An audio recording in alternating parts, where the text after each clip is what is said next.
في البدء كان الكلمة والكلمة كان عند الله وكان الكلمة الله.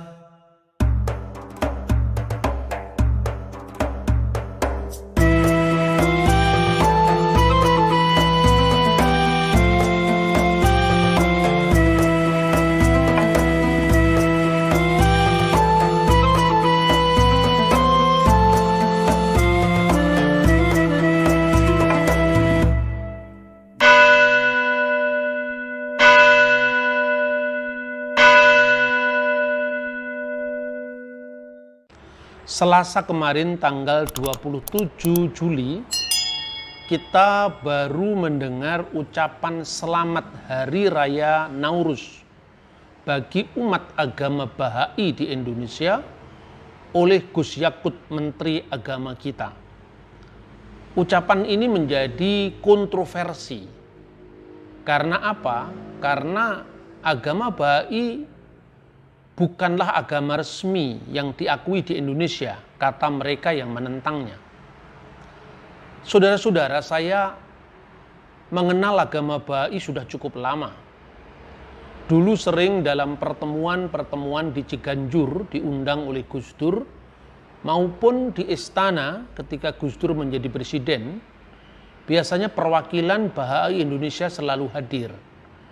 Dan juga lebih mengenal lagi sebetulnya ketika saya membimbing ziarah rohani di Israel, biasanya sehabis mengunjungi situs peninggalan sejarah dari Nabi Elia di Via Maris, kita juga selalu mampir dan mengunjungi kuil Bahai yang sangat besar, sangat indah di kota Haifa. Saya akan membahasnya baik dari sudut pandang yuridis, apakah ucapan Menteri Agama ini salah atau benar. Lalu meninjaunya dari sudut pandang budaya, kemudian sejarah, dan tentu teologis dalam konteks hubungan lintas agama. Namun sebelumnya untuk lebih memahami duduk persoalan yang sebenarnya, marilah kita dengar lebih dahulu statement dari Gus Yakut.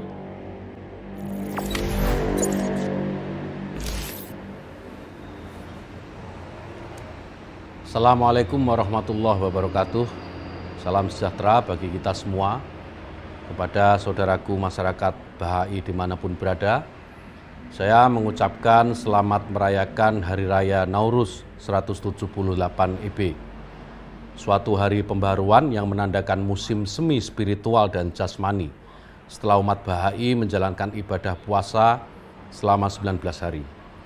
Semoga hari raya ini dapat menjadi kesempatan dan momentum bagi seluruh bangsa kita untuk saling bersilaturahim dan memperkokoh persatuan dan kesatuan, menjunjung tinggi nilai-nilai moderasi beragama, bahwa agama perlu menjadi sarana yang memberikan stimulus rohani bagi bangsa Indonesia untuk senantiasa bekerja sama dan maju.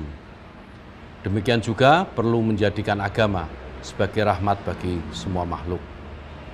Kita bangsa Indonesia dalam masa pandemi COVID-19 ini tengah diuji untuk menyelaraskan agama dan ilmu pengetahuan agar menjadi sumber kebaikan sosial bagi sesama. Semua lapisan masyarakat perlu bekerja sama, menyatukan visi dan tindakan, menyalurkan harapan dan semangat cinta kasih kepada sesama anak bangsa. Sebagaimana tulisan suci Bahai dari Baha'ullah menyatakan bahwa kesejahteraan, kedamaian, dan keamanan umat manusia tidak mungkin tercapai kecuali persatuan telah didirikan dengan teguh.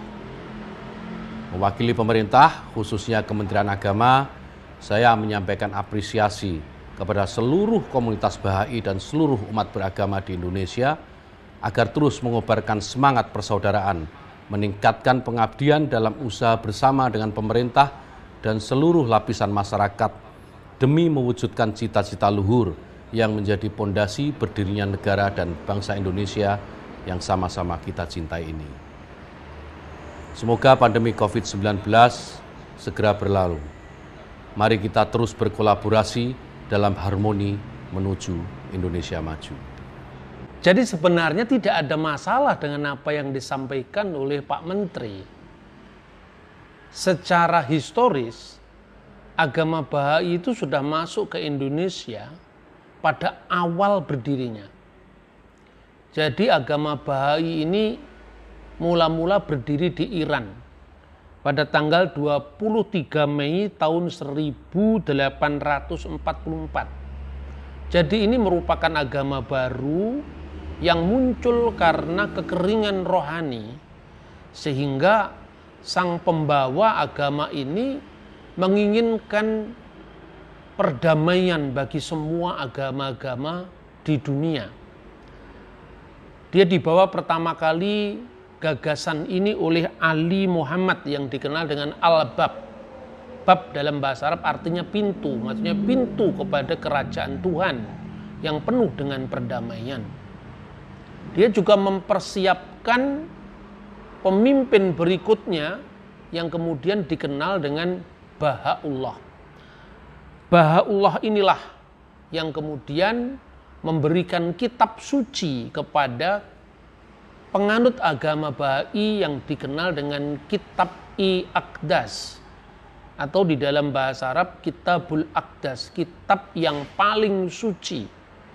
Nama asli dari Baha'ullah itu adalah Mirza Husin Ali.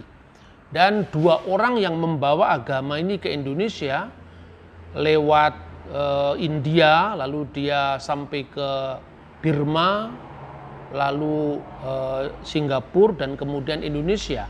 Satu bernama Jamal Effendi dan dua Mustafa Rumi. Dua-duanya itu muncul pada awal sejarah perkembangan dari agama Bahai. Nah, apa yang salah atau apa sih yang dipersoalkan dari ucapan Pak Menteri? Sebagai seorang menteri yang dia mewakili seluruh keragaman agama dari penduduknya, tentu ini ucapan positif. Ya kalau alasannya adalah karena Bahai bukan agama resmi di Indonesia. Harus ditekankan seperti yang juga disampaikan oleh Pak Menteri, bahwa dalam undang-undang kita, dalam sistem perundang-undangan kita, tidak pernah dikenal agama resmi maupun tidak resmi.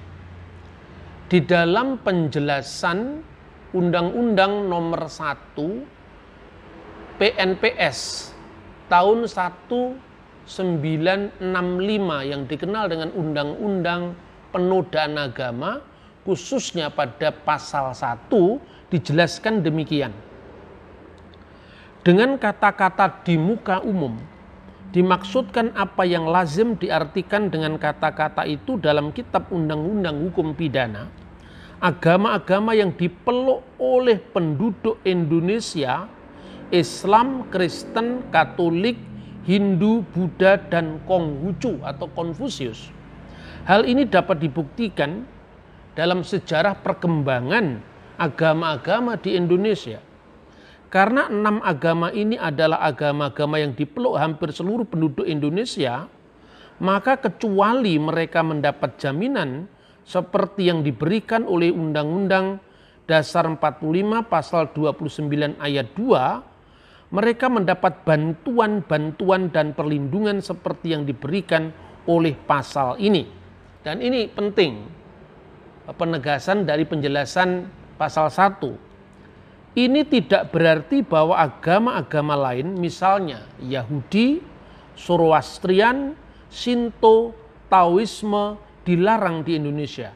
Mereka mendapat jaminan penuh seperti yang diberikan oleh pasal 29 ayat 2 dan mereka dibiarkan adanya asal tidak melanggar ketentuan-ketentuan yang terdapat dalam peraturan ini dan peraturan perundang-undangan yang lain. Jadi jelas saudara-saudara bahwa amanat undang-undang dan Undang-Undang Nomor 1 PNPS tahun 65 sampai sekarang masih berlaku. Artinya tindakan Menteri Agama secara yuridis tidak bisa dipersalahkan. Yang kedua, secara historis, bangsa kita itu memiliki sejarah panjang yang mencatat kerukunan antarumat beragama. Jadi ucapan selamat bagi warga bangsa sesuai dengan agama masing-masing, mengucapkan selamat Natal bagi orang Kristiani, atau selamat Hari Raya Idul Fitri bagi seorang Muslim, atau bagi orang Hindu, Buddha, dan agama-agama lain, itu adalah suatu adab sopan santun sosial yang merupakan cerminan dari keramahan kita sebagai bangsa Indonesia. Bahkan itu memiliki jejak historis yang sangat panjang. Kita wajib membanggakannya. Pada abad ke-8 Masehi, dalam sebuah naskah Sunda yang dikenal dengan Sang Hyang Siska Kanda Ingkarsian, itu sudah ada ucapan selamat bagi Hindu dan Buddha. Di sana disebutkan dalam bahasa Sunda kuno, Hongkara Nama Siwaya. Selamatlah di dalam nama Siwa, artinya bagi orang Hindu. Sembah ing hulun di Sang Panca Tathagata bagi orang Buddhis. Dan dalam dokumen itu ditegaskan untuk kebaikan bagi semuanya. Puncak prestasi kerukunan inilah yang pada masa kerajaan Nusantara yang kedua, yang disebut dengan Kerajaan Majapahit, itu dituangkan dalam seloka Empu Tantular dalam bukunya Sotasoma atau Kakawin Sotasoma, dan ini dilestarikan di Bali dalam bahasa Jawa kuno berhuruf Bali. Di sana ditegaskan, mangka jinatwa lawan siwa tatwa tunggal, binika tunggal ika tanhana dharma mangrua. Sesungguhnya esensi dari Siwa dan esensi dari Buddha itu adalah tunggal adanya, berbeda-beda tetapi satu, dan kebenaran tidak mendua. Ungkapan Bhinneka Tunggal Ika inilah yang sekarang menjadi sesanti dari lambang negara kita, Garuda Pancasila. Dan ini saya kira bukan hanya sekedar basa-basi politik. Kalau Anda melihat sejumlah naskah-naskah Jawa kuno yang menyebabkan kenapa Nusantara ini dulu menjadi bangsa yang besar, karena bina negara ini didasarkan atas Bhinneka Tunggal Ika, berbeda-beda tetapi satu. Dan itu diterjemahkan di dalam perundang-undangan yang berlaku pada masa Majapahit. Bahkan dalam kelola negara, semua agama itu diberikan fasilitas persis dengan apa yang kita lakukan sekarang ini di Indonesia. Agama-agama yang dianut oleh mayoritas masyarakat kita, ada 6 agama sekarang ini, yaitu Islam, Kristiani, baik Katolik maupun Protestan di Indonesia dicatat menjadi 2 agama, lalu Hindu, Buddha, Konghucu. Pada zaman Majapahit yang paling dominan hanya ada 2, yaitu ajaran Hindu dari sekte Siwa dan ajaran Buddha. Maka pada waktu itu di bawah kelola negara yang sangat harmoni, diberikan fasilitas oleh negara melalui 2 departemen seolah seperti itu ya, namanya Dharma Dyaksa Ringkasogatan untuk agama Buddha dan Dharma Dyaksa Ringkasahiwan untuk agama Hindu. Tetapi bagi mereka yang tidak termaktub dalam 2 agama mayoritas ini, tetap diakui hak hidup setiap orang pada zaman Majapahit. Itu yang di bawah kelola negara dengan hadirnya yang namanya Karesian. Dan Karesian itu langsung di bawah raja. Ini artinya bahwa agama-agama yang mayoritas diberikan ruang, diberikan kesempatan, bahkan fasilitas oleh negara. Sementara karena mereka yang penganutnya kecil, ya, tentu dalam asas keadilan mereka tetap dijamin, ya, tetapi tentu perlakuannya berbeda dengan mereka yang membutuhkan karena jumlahnya lebih banyak. Di asas keadilan ini sudah ada pada masa Kerajaan Majapahit. Nah, kemudian dalam undang-undang juga ditegaskan secara khusus dalam penjelasan pasal 1 tadi, kecuali kalau mereka melanggar hukum. Jadi orang itu tidak bisa mengontrol keyakinan orang karena itu adalah yang paling asasi di dalam setiap manusia. Saya bukan seorang Bahai, saya bukan seorang Konghucu, tetapi saya memahami dan memberi ruang kepada setiap orang yang berbeda dengan saya. Itu sebetulnya sikap seorang Pancasilais sejati. Dan saya tidak mengukur agama orang lain dari ukuran saya. Karena setiap orang itu berhak berbeda dan menyatakan ekspresinya di depan negara sama. Tidak ada mayoritas atau minoritas. Jadi tidak ada agama yang diakui dan agama yang tidak diakui. Nah, di dalam konteks tentang penegakan hukum, apabila ada agama tertentu atau orang beragama tertentu yang kemudian melakukan pelanggaran hukum, ditindak tegas. Dan itu juga diatur misalnya di dalam Undang-Undang Sangyang Adigama. Undang-undang ini ditetapkan atau diundangkan pada masa Raja Wikramawardhana. Di dalam salah satu pasal dari Undang-Undang Adigama ini disebutkan dalam bahasa Jawa kuno, pasalnya berbunyi begini. Muah wong kang angrusak candi, prasada, dharma, pahyangan, sapasiman kabuyutan pada lawan angrusak bumi, danda malia becik malih. Muah wong kang angrusak sakal wiring rinusak, danda rong laksa patang tali, wuruk sadu gawe ngaranya. Jadi perhatikan, kalau mereka agama apapun saya kira melakukan tindakan yang melanggar hukum, yaitu perusakan tempat-tempat ibadah. Yang pertama ketika merujuk kepada candi, prasada, dharma, ini jelas Hindu dan Buddha, agama yang besar ya pada zaman itu. Tapi ketika merujuk pada pahyangan, ini tempat orang sembahyang, itu biasanya agama-agama minoritas. Lalu sapasiman, tanah-tanah perdikan, ya tanah sima yang biasanya juga itu dibebaskan dari pajak karena alasan keagamaan tertentu. Lalu kabuyutan, jadi tempat di mana kita menghormati para leluhur, ya mungkin adalah tempat-tempat pemujaan kepada para leluhur, penghormatan pada para leluhur itu dijamin oleh undang-undang.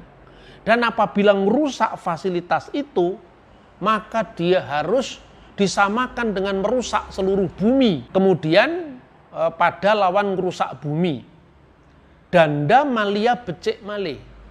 Dendanya adalah mengembalikan seluruh kerusakan itu. Muah wong kang angrusak sakal wiring rinusak. Dan orang-orang yang merusak semuanya itu danda rong laksa patang tali. Itu kalau disebut diterjemahkan sekarang adalah rong laksa patang tali itu 24.000 pices. Nah, denda ini begitu besar karena apa? Pada zaman Majapahit menurut Undang-Undang Adigama, orang yang merusak milik orang lain itu dendanya hanya sekitar 1.000 sampai 3.000 pices. Kalau dia merusak fasilitas umum itu dendanya 4.000 pices. Tetapi kalau dia merusak tempat-tempat ibadah, dendanya lebih besar yaitu 24.000. Berkali-kali lipat. Karena apa? Korbannya bukan sekedar rumah ibadat. Korbannya adalah nilai-nilai yang dihormati, nilai-nilai yang diugemi, nilai-nilai yang dijunjung tinggi oleh penganut agama itu. Ketika Anda merusak masjid, yang terluka bukan hanya masjid setempat di mana para jamaah sholat di situ, tetapi seluruh umat Islam terluka. Kalau Anda menghina Alkitab atau menghina simbol kekristenan, yang terluka bukan sekedar kawanmu yang kamu hina, tapi seluruh umat Kristen yang kitab sucinya Alkitab. Inilah sebabnya dalam pertimbangan hukum mereka, orang-orang yang merusak tempat-tempat ibadah itu, selain mereka harus mengembalikan tempat ibadah itu mulia becik malih menjadi baik kembali. Karena kalau seorang hanya didenda dan denda masuk ke kas negara, rumah ibadah itu tidak pernah bisa dipakai lagi. Nah, disinilah tugas negara harus hadir. Ini kira-kira pada tahun 1400 Masehi. Bangsa kita sudah memiliki kemajuan berpikir dan toleransi yang luar biasa. Itulah sebabnya para founding fathers kita merujuk kepada Kakawin Sutasoma, di mana kata Pancasila muncul, Bhinneka Tunggal Ika muncul. Karena itu bukan sekedar slogan-slogan, tetapi juga adalah merupakan budi pekerti luhur yang tidak hanya berlaku pada satu komunitas agama tertentu, tetapi secara lintas agama. Bukankah agama Baha'i ini dalam ritusnya mirip-mirip Islam? Ya tentu kalau dilihat dari sejarah perkembangannya, karena di Iran ya mirip Islam. Kalau agama Tao dan Konghucu itu mirip karena sama-sama berkembang di tanah Tiongkok. Kalau Kristen Ortodok dengan Islam itu mirip karena sama-sama berkembang di Timur Tengah. Jadi ini bukan merupakan pelecehan terhadap agama yang bersangkutan. Kubah gereja di Timur Tengah itu sudah ada sebelum kubah masjid. Jadi agama itu selalu berkembang kontekstual. Pemakaian kopiah di Indonesia itu adalah budaya Melayu, bukan budaya Islam. Karena apa? Karena di negara-negara Arab seperti Mesir, seperti Saudi, seperti Syria juga tidak pernah ada kopiah. Itu adalah budaya Nusantara. Begitu juga ketika seorang membaca kitab suci. Itu saya kira bukan hanya tradisi Islam ketika seorang membaca kitab suci dengan dilantunkan, yang dikenal dengan tilawat untuk Al-Quran. Kalau di Timur Tengah untuk Injil itu mulahan, untuk kitab Mazmur itu tilawat seperti Islam. Tetapi seorang yang tahu tentang perkembangan agama-agama di negara Arab tentu bisa membedakan. Untuk lebih jelasnya coba kita akan mendengar lantunan dari kitab Al-Aqdas atau kitab Aqdas, Kitabul Aqdas, yaitu kitab suci yang dipedomani kaum Baha'i. Bismillahil hakimi ala ma kana wa ma yakun. Inna awwala ma kataballahu ala al-ibadi irfanu masyriqi wahyihi wa matla'i amrih. Ya, tampak seperti orang membaca Al-Quran. Nadanya, ya karena memang itu adalah berkembang di Iran. Bismihil hakim ala makana wa mayakun. Demi nama dia, sang hakim, sang bijaksana, sang pengendali atas semua yang terjadi pada masa lalu dan masa yang akan datang. Jadi kalau kita mendengar lantunan dari ayat-ayat suci Kitabul Aqdas itu mirip dengan Islam. Ya tentu karena sama-sama dari Timur Tengah. Ungkapan Bismihil Hakim ala makana wa mayakun. Itu kan mirip ketika orang Muslim mengucapkan Bismillahirrahmanirrahim. Tetapi bukan hanya mirip dengan Islam. Ini juga mirip dengan Kristen. Formula trinitaris dalam iman Kristen selalu dilantunkan, yang disebut dengan doa kemuliaan. Al-masdu lillahi walibni wa ruhil kudus al-ana wa kulu awanin wa ila tahrida akhirin.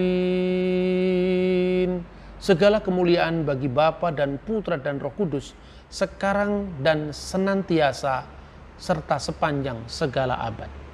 Jadi ini adalah formula yang berbeda dengan Bahai, berbeda dengan Islam. Karena sama-sama dari Timur Tengah, tentu kemiripan-kemiripan itu ada. Sebagaimana miripnya antara Konghucu, Taoisme, atau Hindu dan Buddha dengan segala sektenya. Nah, sebetulnya secara teologis juga ya, secara historis dan teologis saya kira itu sebenarnya bisa dibuktikan. Pertama begini, rumusan doa semacam basmalah itu muncul pertama kali bukan di kalangan orang Yahudi, tetapi justru di kalangan orang Kristen.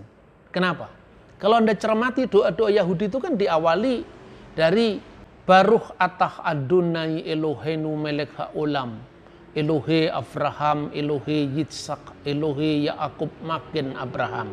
Terpujilah Engkau ya Tuhan, sembahan kami, Raja yang kekal, Allah yang disembah Abraham, Allah yang disembah Yitzhak, Allah yang disembah Yakub, perisai Abraham. Tetapi orang Yahudi juga memiliki kidung pujian yang nanti diteruskan oleh orang Kristen dengan Trisagion, 3 kali kudus. Nah, 3 kali kudus itu misalnya Kados, Kados, Kados Adonai Elohim Sefaot. Dan itu berasal dari kitab Nabi Yesaya. Kalau dalam lagu-lagu rohani kadang-kadang dinyanyikan Kados, Kados, Kados Adonai Elohim Sefaot Asher Haya Wehowe Weyafu. Perhatikan, kudus, kudus, kuduslah Tuhan Allah segala bala tentara atau Allah seru sekalian alam, yang ada, yang sudah ada, dan yang akan datang. Dan nyanyian ini sesungguhnya merupakan penerjemahan secara liturgis dari doa Yahudi yang dikenal Adon Olam, yang salah satu frasanya itu berbunyi Vehu hayah, Vehu howeh, Vehu yihye batif arah. Dia yang ada, dia yang sudah ada, dan dia yang akan ada, kemuliaan baginya. Dan ini persis dengan apa yang diungkapkan di dalam awal doa dari kaum Bahai. Bismihi, demi namanya, nama Tuhan. Al-Hakim, Tuhan yang maha bijaksana, penyelenggara seluruh alam. Alamakana, pada masa yang telah lewat, wa ma yakun, dan masa yang akan datang. Saudara-saudara, ini sebetulnya ada nilai-nilai universal dalam agama dalam hal pengakuan tentang adanya eksistensi Tuhan yang satu, terlepas dari bagaimana manusia akhirnya menjelaskan dalam teologinya masing-masing yang semuanya dipahami sebagai tuntunan ilahi, baik itu disebut wahyu maupun disebut ilham, disebut apa saja, melalui para nabi, para maharsi, para rasul, lewat apa saja. Jadi ini harus menjadi dasar bagaimana seorang bertoleransi terhadap yang lain, dan tentu kita tidak bisa memaksakan pemahaman kita tentang nabi, tentang rasul untuk memahami orang lain. Itu sumber kesalahpahaman. Begitu juga klaim tentang kenabian. Setiap orang beragama itu memiliki klaim kebenaran. Bagi orang Kristen, Kristus itu adalah puncak pewahyuan dan tidak ada nabi setelah Kristus. Artinya Muhammad bukan nabi bagi orang Kristen. Kristus juga bukan Mesias bagi orang Yahudi. Begitu juga ketika orang mengatakan bukankah Nabi Muhammad itu adalah nabi terakhir, kenapa masih ada nabi lagi? Seperti Baha'ullah, pendiri agama Bahai, Ya itu kan Bahai, bukan Islam. Orang Kristen mengatakan Yesus yang terakhir, tetapi kan Joseph Smith adalah nabi yang terakhir bagi orang Mormon. Kita tidak boleh menilai dari sudut pandang agama kita. Inilah jiwa dari kita harus berkoeksisten dengan pihak yang berbeda, bahkan bisa berproeksisten. Ini istilahnya Profesor Wisnu Adiwahono yang sangat saya sukai. Nah, saudara-saudara, jadi banyak hal yang bisa kita pelajari dari sini. Kembali kepada ungkapan, formula semacam bismillah itu justru pertama kali muncul di kalangan kekristenan. Yang kemudian dilanjutkan oleh Islam, oleh agama Bahai. Kalau di dalam Kristen kan itu tercatat di dalam Injil Matius pasal 28 ayat 19. Di mana di sana ada ungkapan estu onomatu patros ketu iu ketu agiu penefmatos. Esto onoma, di dalam satu nama, di sini bentuk tunggal. To patros Bapa, ketu iu dan putra, ketu agiu penefmatos dan Roh Kudus. Karena itu dalam liturgi gereja-gereja timur biasanya ada penegasan Bismil ab wal ibni warahil kudus al ilahu wahid. Demi nama Bapa dan Putra dan Roh Kudus, Allah yang Maha Esa. Bukankah formula Bismillahirrahmanirrahim juga mengandung semacam trisagion tadi, kudus, kudus, kudus. Bahwa Islam tidak memahami seperti pemahaman Yahudi dan Kristen, tentu itu adalah spesifik kekhasan agama masing-masing. Orang Yahudi tidak menjelaskan kenapa setiap ibadah 3 kali kudus diucapkan. Kenapa bukan 4? Kenapa bukan 5? Begitu juga orang Muslim ketika mengucapkan dalam sholat mereka, Subhana Rabbiyal Adimi wa bihamdi, Subhana Rabbiyal Adimi wa bihamdi, Subhana Rabbiyal Adimi wa bihamdi, harus 3 kali.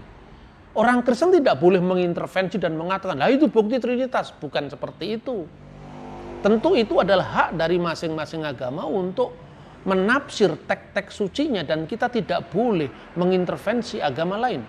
Tetapi bahwa orang Kristen memahami kados, kudus sebagai Trinitas itu berbeda. Karena apa? Kekristenan adalah bagian dari Yudaisme. Kitab sucinya sama, yang disebut Tanakh. Kristen menyebut Perjanjian Lama. Nah, sebetulnya kalau disebut ketegangan, saya kira akan lebih tegang antara Kristen dan Yahudi. Ketika Islam muncul dengan kitab suci tersendiri yang namanya Al-Quran, tentu tidak terlalu tegang, karena Quran itu adalah kitab suci tersendiri.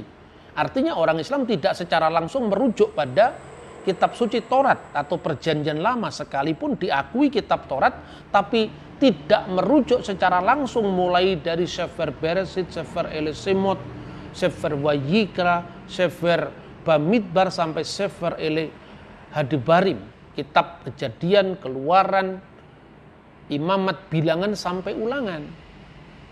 Nah, lalu bagaimana sebetulnya solusi yang paling baik dalam konteks hubungan agama-agama ini? Secara khusus adanya banyak keserumpunan antara agama-agama di Timur Tengah, atau agama-agama di India, atau agama-agama dari Cina, karena mereka memiliki basic kebudayaan yang mirip-mirip.